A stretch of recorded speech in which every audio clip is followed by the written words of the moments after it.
60 ans après l'indépendance, est-ce la jeunesse RD congolaise? Est-elle prête pour prendre la relève? On en parle dans votre magazine Échange. Mesdames et messieurs, vous faites bien de nous suivre. Nous avons reçu pour vous Savon Ngandou, un jeune avec plusieurs casquettes. Il est juriste de formation. Il est aussi activiste de droits humains. Il est secrétaire général adjoint au sein du parti politique FDECO. Voilà, il est aussi leader communautaire. Et enfin, il est assistant des universités. Bienvenue, Savon Ngandou. Monsieur Paul Jaurès, merci. Je me pose une question. Est-ce que je n'ai pas oublié quelque chose dans votre biographie? Quelque chose, vous pouvez ajouter quand même. Plutôt, je voudrais préciser une chose. Je suis coordonnateur national de l'ASBL, Jeunes pour un avenir sans douleur. Voilà un peu ce qu'il fallait peut-être ajouter. Votre ASBL existe depuis combien d'années déjà? En termes d'existence officielle, c'est à peu près aujourd'hui une année que nous sommes déjà sur terrain. En termes d'existence officieuse? Officieuse, bon, là on peut compter 2-3 ans déjà. Vous faites quoi concrètement? C'est pas le sujet, mais vous faites quoi concrètement? Concrètement, nous sommes... Quels sont vos objectifs? Objectif principal, c'est d'abord la conscientisation de la jeunesse. Oui. Mais aussi, nous défendons et protégeons les droits humains, surtout en ce qui concerne les droits de jeunes. Notamment, nous faisons un objectif qui nous est tellement particulier et personnellement, j'en protège, c'est celui de prendre en charge la question de personnes vivant avec la maladie drépanocytose, qu'on appelle communément la maladie SS. Donc, nous sommes en train de travailler sur ces domaines-là. Je crois que je ne vais pas vous rappeler ici qu'aujourd'hui, en RDC, la première dame de la République, Madame Denise Nyakirou, est aujourd'hui celle qui se bat aussi sur cette question-là. Et nous avons aussi commencé cela bien avant et nous sommes en train de continuer avec cette idéologie-là. Voilà. Je l'avais dit au début de l'émission, vous êtes juriste, politicien, vous êtes leader communautaire, vous êtes beaucoup de choses en même temps. Vous êtes à l'aise dans quelle casquette?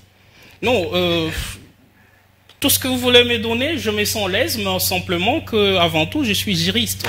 Donc, je suis d'abord ça. Là. Apparemment, vous êtes très jeune. Oui. Vous faites comment pour entrelacer toutes ces tâches? Vous faites comment? Non, écoutez, monsieur Paul Jaurès, je pense que c'est là où il faut préciser une chose. La jeunesse ne doit pas être vue comme notre handicap, n'est-ce pas? Je pense que si vous m'avez reçu aujourd'hui dans votre mission, c'est aussi pour parler de cela. Quand on est jeune, d'ailleurs, c'est cette période-là de la jeunesse qui est une période de la force. Parce que c'est quand on est jeune qu'on a encore de la force. Quand on est jeune, on a encore de l'énergie. Quand on est jeune, nous sommes encore capables de donner plus que quand on sera peut-être devenu vieux.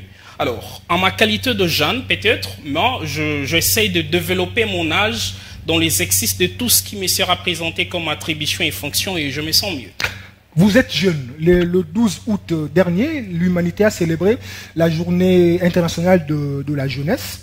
Quand vous regardez la jeunesse RD congolaise, la jeunesse congolaise en général, la jeunesse quinoise en particulier, vous dites quoi concrètement? C'est une jeunesse sérieuse, c'est une jeunesse consciente, c'est une jeunesse dépassée par les événements, manipulée par les politiciens. Votre aperçu par rapport à la jeunesse RD congolaise, parlez avec votre cœur. Merci. Je pense que c'est une question très fondamentale. Merci. Avant de vous répondre, je vais saisir de cette occasion pour, c'est vrai que ça peut passer, mais je vais encore une fois présenter officiellement ou souhaiter une bonne célébration de cette journée internationale de la jeunesse à tous les jeunes Congolais. Écoutez, monsieur Paul Jaurès, il y a une chose qu'il est de préciser ici. C'est que la jeunesse congolaise, jeunesse de passer aux événements, de jeunesse moins sérieuse, jeunesse, tout ce que vous voulez, mais moi, je pense qu'il faut d'abord commencer par encourager. Je commence d'abord par encourager cette jeunesse. Parce que c'est une jeunesse qui vit dans des conditions d'atrocité. C'est une jeunesse qui vit dans un pays où la démocratie et l'état des droits est encore en train de se chercher. Vous voyez? Nous ne sommes pas peut-être une jeunesse qui serait peut-être jeunesse américaine ou jeunesse française, qui sont déjà des États avec une vieille démocratie. Mais nous sommes une jeunesse congolaise. Alors, en étant jeunes Congolais, notre condition de vie n'est pas facile. Il faut chaque jour revendiquer vos droits, parce que si ces droits-là sont reconnus, mais ne sont peut-être pas respectés, il faut chaque jour protéger la frontière de notre pays, parce que tout le jour, vous êtes au courant de cela, que c'est tout le jour que les ennemis veulent de notre pays, que c'est tout le jour que les ennemis veulent entrer et voler ce qui est nos minéraux et autres. Alors, cette jeunesse fait face à toutes ces réalités-là. Alors, quand il faut parler d'une telle jeunesse, je pense qu'il faut avoir d'abord un regard de respect vis-à-vis de cette jeunesse-là. Je dois beaucoup du respect à la jeunesse congolaise qui, chaque jour, se donne beaucoup d'efforts pour sauvegarder toutes ces valeurs que je viens de rappeler si haut. Mais est-ce que faut-il se limiter là? C'est ça maintenant la question. Après encouragement, il faut faire d'une pierre deux coups. Je vais encourager et aussi je vais présenter les tableaux sombres de cette jeunesse. C'est par là que je vais revenir par vos qualificatifs, si vous voulez, que vous venez d'attribuer à cette jeunesse. Moins sérieuse, dépassée par les événements. Oui, c'est vrai. Manipulée. C'était une question. Ah d'accord, je vous concède. Manipulée par la classe politique. Oui. La réponse est oui. La réponse est oui. La réponse est oui. La jeunesse congolaise aujourd'hui ne sait pas encore se situer. Mais vous savez, le problème c'est quoi? Si la jeunesse congolaise aujourd'hui n'arrive pas toujours à se situer, cela est dû à un problème. Le problème en réalité c'est quoi? C'est que nous sommes en manque de repères. Vous voyez? Nous sommes en manque de repères. Si vous êtes en France, peut-être un jeune voudrait bien devenir comme Emmanuel Macron. Si vous êtes en Amérique, un jeune rêve bien devenir comme Emmanuel, ou je voudrais parler de Barack Obama et que sais-je. Mais si vous êtes en RDC, il faut commencer à chercher le visage. Non, il y a Félix Tshisekedi, je vais il bien. y a Joseph Kabila, je vais bien. Il y a Ouéranson, ils sont très nombreux. Oui, il y a Savon Ngando. Merci. je respecte bien tous ces noms que vous venez de me citer. Félix Tshisekedi, c'est notre président de la République. À ce niveau-là, je pense qu'il est de notre obligation de respecter ces symboles de la nation. Joseph Kabila, c'est l'ancien président de notre pays. Respect. Ouéranson, c'est notre star, respect. Savon Ngando, c'est un jeune qui veut influencer aussi son époque. Je vais bien. Mais le problème, c'est que nous avons besoin de beaucoup de personnes qui nous influencent positivement, qui nous influencent dans un sens qui va vers le développement de notre pays. Mais est-ce que faut-il toujours s'esquiser? C'est encore une question que je me pose personnellement. Est-ce que faut-il encore ou toujours s'esquiser? Par manque de repères, c'est pourquoi nous sommes là aujourd'hui. Je réponds par non. Il ne faut pas s'excuser, mais plutôt, il y a une réalité qu'il faut en faire face. La réalité en est laquelle, par manque de repères, on doit se faire nous-mêmes le repère que nous avons. Ok, monsieur Savon Ngando, je vais ajouter une question, vous allez continuer à réfléchir, à vous parler tellement bien. Je pense que les jeunes qui nous suivent à la maison sont contents d'avoir un avocat qui parle pour leur compte. 60 ans après l'indépendance, est-ce la jeunesse congolaise est-elle prête pour prendre la relève? 60 ans après l'indépendance. Monsieur Paul Jaurès, permettez-moi de prendre votre question à dévoler. Je vous en prie. Alors, je vais d'abord commencer par le premier volet, 60 ans de l'indépendance, et puis finir par le deuxième, celui de la jeunesse, pour la relève que vous êtes en train de faire allusion. 60 ans après l'indépendance, il faut d'abord remonter dans les temps. Pour qu'aujourd'hui on compte 60 ans, c'est qu'on a commencé par une année. Et cette année-là, c'était bien la date du 30 juin 1960, qui était la date de l'accession de notre pays à la souveraineté nationale et internationale.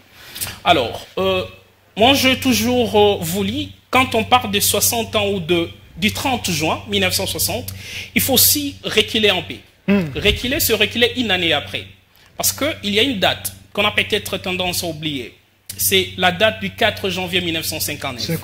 La date du 4 janvier 1959, elle est détuée ici en RDC comme étant la date qui célèbre ou qui se souvient de martyrs de l'indépendance. Ce qui voudrait dire que pour qu'on ait aujourd'hui cette indépendance que nous sommes en train tous de célébrer, c'est qu'il y a eu d'abord des gens qui ont sacrifié de leur vie, n'est-ce pas, pour qu'on arrive là. Et ces personnes-là, nous leur devons beaucoup du respect et beaucoup d'hommages à leur égard. Et nous savons tous des personnalités historiques que nous sommes aujourd'hui en train de considérer comme des pères fondateurs de l'indépendance. Je cite Monsieur Emery Patrice Lumumba, de Heureuse Mémoire, et Joseph Kabila. Et je voudrais parler de Joseph Kasavubu, qui sont de pères fondateurs de l'indépendance. Ce sont de personnes qui ont sacrifié tout leur temps, parce que vous allez aujourd'hui vous parler de la jeunesse. N'oubliez pas que Lumumba, à cette date-là, était plus jeune peut-être que beaucoup d'entre nous ici. Il était encore jeune. Donc, qui vous bon, j'en pense pas. Non, il était tout du moins jeune. Continuez. Alors, à son âge-là, il a donné ce que beaucoup d'entre nous n'auront peut-être plus l'occasion de donner. Si seulement que ça ne serait plus l'indépendance, mais d'une autre manière. Alors là, je pense que la jeunesse a déjà bien joué son rôle. Même si ce n'est pas la jeunesse présente, mais même cette jeunesse qui passait. Alors, 60 ans après, 60 ans, mais écoutez, monsieur, c'est l'âge je pense, l'âge de la retraite. 60 ans, c'est l'âge du repos. Parce que quand moi je suis un fils d'un monsieur de 60 ans, à ce monsieur-là, je ne demande plus. C'est parce que je me dis que c'est ce monsieur-là qui commence à attendre de moi. Ma mère qui a 60 ans, ce n'est plus à cette maman-là. Voilà pourquoi ma question était de savoir, est-ce la jeunesse est-elle prête? Exactement. Ce n'est plus à cette maman de 60 ans, je parle maintenant de l'ère de ce qui est notre mère, à cette dame-là qu'il faut demander. La femme-là, RDC, est maintenant en train d'attendre de ses fils et filles. C'est moi et vous qui sommes les enfants de la RDC. Le fils et fils de la fille de la RDC. Alors, est-ce maintenant la jeunesse est-elle prête à assurer la relève après 60 ans? Ben écoutez, vous me mettez dans une condition où je me sens plus à l'aise. Je vais répondre avec beaucoup de gêne parce que il y a beaucoup trop à dire. Parlez avec votre cœur. Je répondrai par oui et non. Pourquoi? Ok. D'abord, pourquoi? Je commence par non. Pourquoi? Parce que tout simplement, nous faisons face à une jeunesse qui est désespérée. Vous voyez? Nous faisons face à une jeunesse qui n'a plus de repères. Nous faisons face à une jeunesse qui va à l'inconnu. Nous faisons face à une jeunesse qui est abandonnée, qui ne sait plus à quel sens est vouée. Ça, c'est d'abord non. Mais quand il faut répondre oui, mais je dis oui parce que moi, je suis jeune. Parce que vous êtes jeune. Mais écoutez, si je réponds catégoriquement ici non, c'est que je serai en train de sacrifier même mes efforts et vos efforts. Vous voyez? Parce qu'il faut saluer mes propres efforts, parce qu'il faut saluer les efforts que vous êtes en train d'entreprendre chaque jour pour le développement de cette nation, je réponds par oui. Parce que, écoutez, je vais me référer ici aux Saintes Écritures. Je ne suis pas trop pasteur. Moi, je pense qu'il y a dans la Bible, non, je ne serai pas non plus prophète. Vous êtes apôtre? Non, je ne le suis pas non plus. Vous êtes évangéliste? Non, je suis seulement un chrétien. Alors, je pense que vous qui serez peut-être dans une belle peau d'être pasteur, vous allez, oui, vous paraissez être beau dans votre peau de pasteur. Vous allez ici me compléter qu'il y a un verset biblique qui reconnaît qu'au-delà de tous ceux qui ont crié au dieu de Baal, il existerait au moins 7000 qui n'ont pas encore fléchi devant le dieu de Baal. Vous voyez? Ça, c'est là où je pars maintenant puiser ma réponse. Le 7000 qui reste. Ah voilà! Le 7000 qui reste là. Merci beaucoup. Ce sont ces gens-là qui vont assurer la relève de la RDC. Merci beaucoup, pasteur savant Ngandou, pour la prédication. Voilà. Quand il faut défendre les intérêts des Yémens, les intérêts de Béton, les intérêts du pacificateur, ce sont les jeunes qui sont placés à la première position. Mais quand les arrêtés sortent, nous retrouvons les noms des vieux. Ma question est de savoir, c'est la mauvaise foi des vieux ou c'est l'incompétence des jeunes? Votre réponse? Oui, quand il faut défendre les intérêts de Yémen, je ne sais pas à qui vous faites allusion. Moi, je ne connais pas Yémen. Répondez à ma question. Vous êtes politique, vous comprenez de quoi je parle. D'accord. Alors, s'il faut faire cette allusion-là, oui, ce sont des jeunes qui sont devant pour revendiquer les intérêts égoïstes de nos, entre guillemets, politiques. Mais quand il faut maintenant récompenser, ce sont les vieux qui se trouvent sur la liste. Est-ce que c'est pour incompétence de ces jeunes ou c'est la mauvaise foi de nos autorités? Incompétence, oui, d'une part, oui, d'une part, oui. Donc, les jeunes sont incompétents. Je ne serai pas ici à tout prix pour défendre la jeunesse, mais je serai aussi en train de nous condamner nous-mêmes. Parce que je me mets aussi, moi, dans cette liste de jeunes Congolais. Je vais aussi nous condamner parce qu'il faut à un certain niveau qu'on soit aussi verdict pour parler certaines choses comme il se doit. Bien sûr que oui. La jeunesse congolaise n'est plus une jeunesse qu'on espérait peut-être avoir 60 ans après l'indépendance. Okay. La jeunesse congolaise n'a pas encore atteint un niveau de développement ou de sa conscience normale. Pourquoi? Parce qu'à un certain niveau, nous sommes incompétents au regard de certaines fonctions qu'il faut exercer. Mais ce n'est pas tout le monde. Il y a de gens compétents. C'est là où je serai à tout moment... C'est l'exception qui confirme la règle. Vous avez bien complété mes idées. Oui. L'exception confirme la règle. Je vous ai dit ici, même tous les jeunes ont déjà fléchi. Il reste au moins un 7000 nombre là de gens qui n'ont pas encore fléchi devant les Yémei. Dans les 7000, il y a Franck Bouko, il y a Jordi Kingawe, il y a Stéphie Mukindi, il y a Sylvie Bamon, ils sont nombreux dans les 7000. Je voulais aussi que vous puissiez vous citer. Voilà, et moi aussi. Exactement. Dans les 7000, il y a tous ces noms que vous avez cités, y compris vous-même. Et ces 7000-là sont prêts à assurer. Mais pourquoi ils ne sont toujours pas arrivés? C'est ça maintenant la question. Parce que vous êtes un jeune compétent. Mais pourquoi vous n'êtes pas arrivé à vos rêves? Parce que vous avez beaucoup de rêves et d'ambitions pour ce pays. Mais pourquoi jusqu'à aujourd'hui? Non, je voudrais bien vous voir peut-être comme ministre de communication et autres. Merci beaucoup. Vous méritez, pourquoi pas? Vous méritez. Ceux qui sont là ne sont pas extraordinaires que toi, non. Vous êtes aussi un jeune, vous pouvez aussi faire mieux qu'eux. Mais tout simplement parce qu'à un certain niveau aussi, il y a la mauvaise foi de nos politiques qui ne veulent pas reconnaître la place de la jeunesse. Écoutez, monsieur Paul Jaurès, je vais vous relever une chose ici. La RDC est un pays signateur de beaucoup d'instruments juridiques internationaux et nationaux. Dans notre ratification des instruments juridiques internationaux des droits de l'homme, il y a ici en Afrique ce qu'on appelle la charte africaine de la jeunesse. Oui, oui. Et la RDC est aussi pays signateur de la Convention 2250 des Nations Unies, Conseil de sécurité des Nations Unies. Alors, dans tous ces instruments internationaux des droits de l'homme, il y a certains droits que les États doivent reconnaître aux gens de leur nationalité, c'est-à-dire notamment la RDC, a certaines obligations au regard de la jeunesse.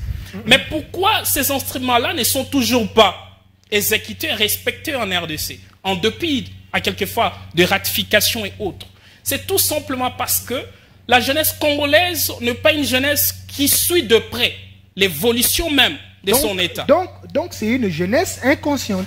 Bon, je ne vais pas qualifier cette jeunesse comme telle, mais je voudrais simplement nous devons dire les choses telles qu'elles se présentent. Oui, je veux bien qu'on les dise ainsi. Bon, moi, je vais plutôt, pour ne pas prêter vos mots, moi, je vais plutôt dire que je viens ici interpeller la jeunesse congolaise, si vous voulez. Je viens ici interpeller la jeunesse congolaise. Dire à cette jeunesse, écoutez, madame ou monsieur, jeune, vous avez un rôle important à jouer dans ce pays. Et ce rôle-là vous demande une chose, de prendre conscience, de prendre votre destin à main et de vous relever. Prendre le défi et faire face à ces défis-là parce que l'avenir vous appartient. Voilà mon message. Ok, merci beaucoup, monsieur Ngandou, monsieur Savon Ngandou. Voilà, il y a une question qui me vient comme ça. Vous venez de dire tantôt, Lumumba, à son époque, il était aussi jeune. Exact. Quelle différence faites-vous de jeunes de l'époque de Lumumba et de jeunes de votre époque? C'est quoi la différence? Oui, la différence, c'est simple. L'époque de Lumumba était... Non, l'époque de Lumumba, le jeune de cette époque-là, je prends simplement Lumumba lui-même d'abord, pour ne pas parler peut-être d'autres que je ne connais pas, parce que c'est lui qui a marqué plus les temps. Lumumba était jeune comme nous, mais a posé un acte qui aujourd'hui, même le vieux de 100 ans peut louer. C'est un acte patriotique. Exactement. Mais pourquoi il en a fait? C'est tout simplement parce que le jeune de cette époque était une jeunesse engagée. Vous voyez? Ce qui n'est pas le cas avec nous aujourd'hui. Il y a de ces jeunes-là qui se prétendent être de la même famille que Lumumba, c'est-à-dire des révolutionnaires. Mais comment il faut maintenant les révolutions? Écoutez, moi, des fois, je mal, et je vais parler ici avec beaucoup de jeunes. Quand un jeune descend sur la rue pour réclamer un droit de vote et autres, il s'appelle activiste. Et il dit, je suis jeune engagé. Ce n'est pas à ce niveau-là qu'il faut chercher l'engagement d'un jeune. L'engagement doit être à la fois citoyen et politique. L'engagement citoyen, c'est un engagement où un jeune n'évolue pas nécessairement dans la politique, mais il pose des actes ou des actions mondiales. Écoutez, vous avez parlé tantôt ici de la date du 12 août, qui est la date dédiée à la jeunesse sur le plan international. Mais vous savez, c'est qu'a été le terme de cette année? Jeunes ou l'engagement de jeunes pour une action mondiale. Qu'est-ce qui sort de ces termes? L'engagement de jeunes. C'est tout ce qu'on doit réclamer à la jeunesse congolaise. C'est que la jeunesse doit s'engager. C'est par son engagement que cette jeunesse prendra maintenant son destin en main. Et c'est ce qui nous caractérisait, ou ce qui caractérisait la jeunesse de Lumumba par rapport à notre jeunesse. Okay. C'est que la jeunesse de Lumumba était un jeune engagé. C'est un jeune qui pouvait prendre tous les risques pour protéger l'intérêt national. Et ce qui n'est pas le cas avec nous. Mais les jeunes de votre époque aussi prennent de risques. Ils sortent dans la rue pour revendiquer le respect de la Constitution. J'ai commencé par saluer cette jeunesse-là. Oui. Je vous ai dit ici, M. Paul Jaurès, qu'avant même que je prenne la parole, il fallait d'abord, il était de mon devoir de saluer. Vous m'avez encore accordé cette occasion. Oui. Je dois m'incliner à toutes ces âmes qui ont tombé pour un intérêt national. N'est-ce pas? Nous en connaissons les noms. Les jeunes qui ont sacrifié de leur vie pour le développement de ce pays. Les jeunes qui ont sacrifié, exactement, les Rossi et les autres. Ce sont des gens qui ont sacrifié de leur vie pour la revendication de droits et le respect des droits humains. Je vais bien. Mais ça ne doit pas être cette liste limitée. Je préfère que la liste ne soit pas exhaustive. On n'a pas toujours besoin que ces gens-là meurent. On a aussi besoin que tu fasses de tout ton mieux. Que la RDC tienne debout, mais toi aussi que tu en bénéficies. Je vais bien voir aujourd'hui Rossi Mukendi jouir de son combat. Je vais bien voir aujourd'hui Kapangala jouir de son combat. C'est pourquoi je dis, je regrette leurs âmes qui sont perdues. Donc, pour ceux qui sont restés, les combats doivent continuer et la lutte doit encore continuer. Pour tous ceux qui nous suivent à la maison, c'est votre émission Échange. Vous faites bien de nous suivre. Nous avons reçu pour vous Monsieur Ngandou. Il est juriste, il est politique. C'est un jeune avec beaucoup de casquettes depuis que nous avons commencé l'émission. Il répond excellemment bien à nos questions. Nous allons croire que nous allons finir en beauté. Monsieur Savon Ngandou, j'allais poser une question de curiosité. Savon, c'est votre prénom ou c'est un surnom? Non, Savon, bon, c'est un nom comme ça. Je considère, c'est pas mon prénom. Moi, je suis Eric Ngandou. Eric Ngandou. Plutôt Savon, bon, des personnes qui nous voient, ils ont dit bon, mais écoutez. On préfère t'appeler Savon. Et je l'ai adopté comme ça. Parce que vous êtes hyper intelligent, c'est ça? Si vous me le dites. Merci. Ok, voilà. Supposons que vous étiez le ministre de la jeunesse. Supposons que vous étiez à la place de M. Billy Kambale. Qu'est-ce qui doit être fait en urgence pour sauver la jeunesse RD congolaise? Oui, mettez-vous à la casquette du ministre. Monsieur Billy Kambale, si vous voulez, Excellence Billy Kambale. Oui, c'est un jeune aussi, vous savez. Aujourd'hui, c'est lui le ministre de la jeunesse, nouvelle initiation à la nouvelle citoyenneté. Je vais profiter de votre micro pour lui dire félicitations, messieurs. Alors, je vais bien être à sa place. En tout cas, moi, je le vais. Être à sa place, je le vais. Je prends ce risque-là. Vous prêchez pour le compte de votre propre chapelle? Non, en tout cas, je vais être à sa place pour dire quoi? Il y a une jeunesse à sauver. Depuis que M. Billy Kambale est ministre... Qu'est-ce qu'il faut faire en urgence pour sauver la dite jeunesse? Il faut d'abord identifier cette jeunesse-là. Est-ce que M. Billy connaît la jeunesse congolaise? D'abord de un. Après l'identification de cette jeunesse-là, connaître les besoins de jeunes. Parce que les jeunes ont certains besoins. Moi, je suis la vision de mon association et ma vision. Parce que je combats pour les intérêts de jeunes. Ma vision est celle-ci. Les questions de jeunes, pour les jeunes, par le jeune. Quelles sont les questions de jeunes? Voilà. Exactement. Présentez-nous même deux, trois. Exactement. Les questions de jeunes, c'est quoi, monsieur? Monsieur Paul Jaurès, écoutez. C'est moi qui pose des questions. Le jeune qui ont... Oui, je vous réponds. Le jeune termine les études, mais n'ont pas du boulot. ils ont besoin d'un emploi. Est-ce qu'il y a une politique professionnelle ici en RDC? Vous savez qu'il y a des jeunes, depuis qu'ils ont fini les études, ils n'ont jamais demandé du boulot. Mais ça c'est de un. Je vous dis bien, c'est vrai. Ils disent que Moussa les a été. Mais est-ce que c'est faux? Est-ce que c'est faux? Vous travaillez. Non, mais est-ce que vous travaillez? Écoutez, vous travaillez. Je vais bien. L'exemple est là. Je vais bien. Et j'étais devant nous. Mais écoutez, si je suis les seuls parmi les 100, c'est que ça ne représente rien. Vous voyez?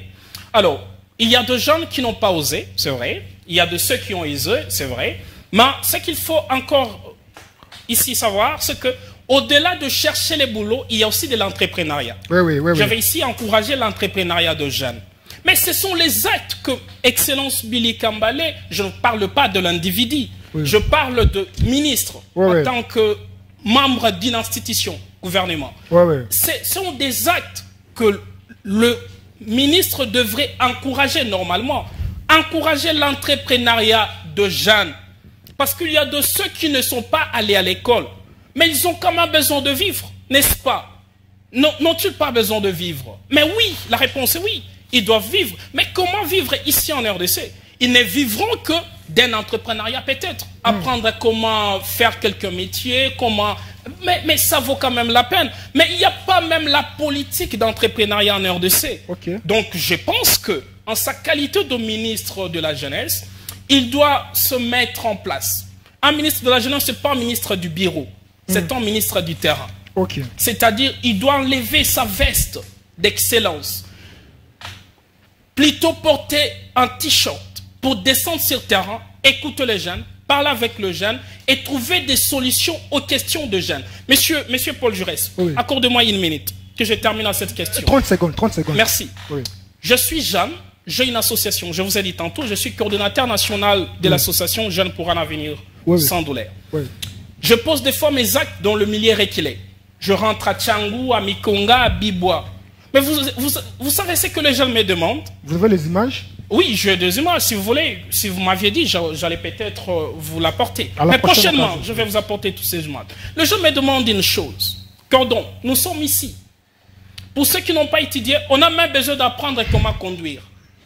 Pourquoi? Parce que là-bas... Mais il y a des écoles par-ci, par-là. Avec quel argent?